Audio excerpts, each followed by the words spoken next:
So I'm joined by Makaela Richardson. Makaela is an entrepreneur and the founder of freethefresher.com. Her journey is quite an interesting and inspiring one.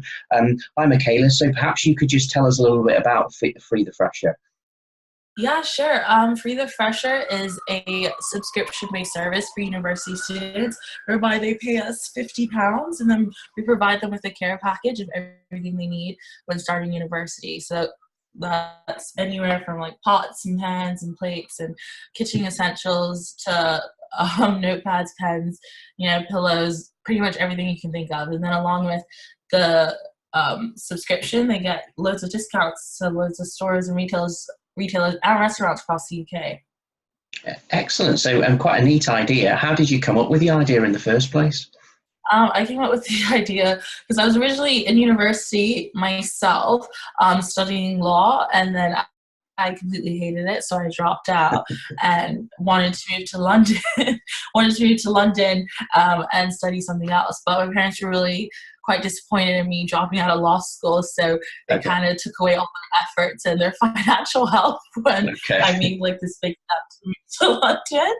And so I was a D student in London. I was like really, really broke, and it was a service that I personally could have benefited from because I was like on student finance and I literally had money. Once I covered my rent, I was like so broke. And it was a service that I personally could have used. And then I came up with the idea and kind of did some market research within like my own, housing and university accommodation, and then kind of took off from there. Excellent. So winding the clock forward though to today, I believe that revenues are set to smash seven figures, and you've got thousands of customers. So you've achieved quite a lot in quite a short period of time. What would you say has been the sort of secret to your success so far? I would say it's like 100% hard work because I think the idea in itself was obviously quite great, but the work that I had to put into to kind of like bring it into fruition, I could not ever verbalize like the blood, sweat, and tears that I had to go into like making all this work. Like when I originally came up with the idea, it was like off my own back. I had absolutely no business experience and no money at all to start it. So I literally went back home to Bermuda, worked 3 jobs, literally didn't sleep for like a good 4 months, put all my money into starting the business, only just in efforts to break even. And then from there it kind of took off, but even then it was still like tireless efforts because I was learning along the way, and then like staff and then customer service. It was just like a lot of hard work, and I think it takes like a certain personality to run a business because there's like so many points in starting it that I actually did want to quit. But I'd love to say there's like this sort of secret to success, but it was loads of trial and error and just a lot of like grinding and hard work to kind of turn it into what it is today. Sure. I think that that's common of most people that sort of start a business, is that it is clearly hard work, and it's I think that probably being an entrepreneur or setting up your own business is probably one of the toughest career decisions that people can make. I mean, here in the UK, 94% of businesses fail in the first 5 years, so it's pretty tough for people out there.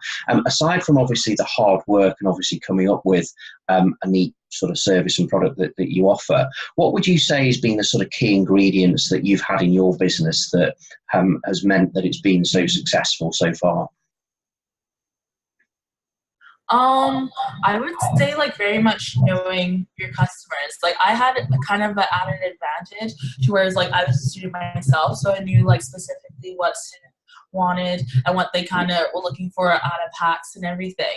So I'd say that has been like the most pivotal thing to me, and what I think is kind of added mostly to like my success, because as I've like grown and my business has grown, I get loads of like constructive criticisms and loads of other professionals and older people and even some of my investors who give ideas as to in terms of like what I should do with my business, but like to the core, what's like 100% worked for me and what I kind of don't shake is just knowing specifically what my customers want and kind of do that and not wavering based on whether it's something's going to make me more money or what's going to affect my profit margins, but kind of sticking to the core of just knowing it specifically what they want, keeping like a really, really, really good price point, and really good customer service as well. Because obviously what I had to learn the hard way is that when you deliver like a really good service, people don't really tend to talk about it, but then if you deliver a bad service, it's all they talk about. Yeah, absolutely. So kind of being really, really on top of customer service, treating every single customer like as if it was the start of my business, where I was just working with around 3,000 to now over like 100,000, but still kind of treating them as if they're really important, and there's not like loads of people that we're dealing with, if that makes sense. Like every problem we take on, and it's very unique to them, and we like 100% care about it. So I would say knowing your customer and customer service has been the main thing, because I would have to say within my second year of business, a lot of my customers came obviously through like the traditional advertising and stuff, but like a good 30% was through people referring them. Referring pressures and like parents referring to other parents, and that's just kind of like grown and grown and grown, and that's all 100% down due to customer service.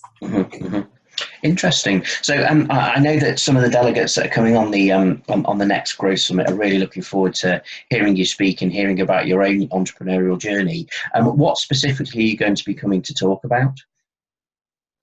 Well, at the phase I am in my business right now, usually I've been dealing with my business to the consumer, but we've like just signed some really big deals with accommodation providers. So it's kind of like a different direction that my business is going. So obviously I'd quite like to talk about initially like how I set up my business, but also kind of the changing and like the things that you need to do and the marketing benefits and marketing directions and taking different steps and also changing directions in your startup to find ways that accommodate you, and obviously also like the stress of what it is to be an entrepreneur, but also the monumental benefits of it. So I'd love to like touch on literally all of the scopes of running a business, and also give some insight of what it is to run a business when you have absolutely no experience. Like it's still a bit daunting for me to think about that I'm 22 and I now have a good like 50 people under me, and I'm like the youngest.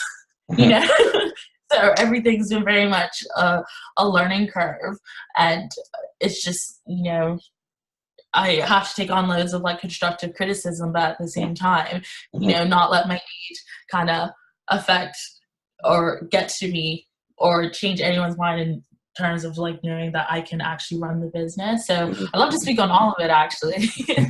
Well, I mean, there's some really interesting points there. I mean, I think particularly where I see maybe a lot of businesses perhaps going wrong is that they come up with this neat product or service, but then nobody knows about it. So marketing is a real big part, I would say, one of those key ingredients that a business needs to have to be able to grow and scale.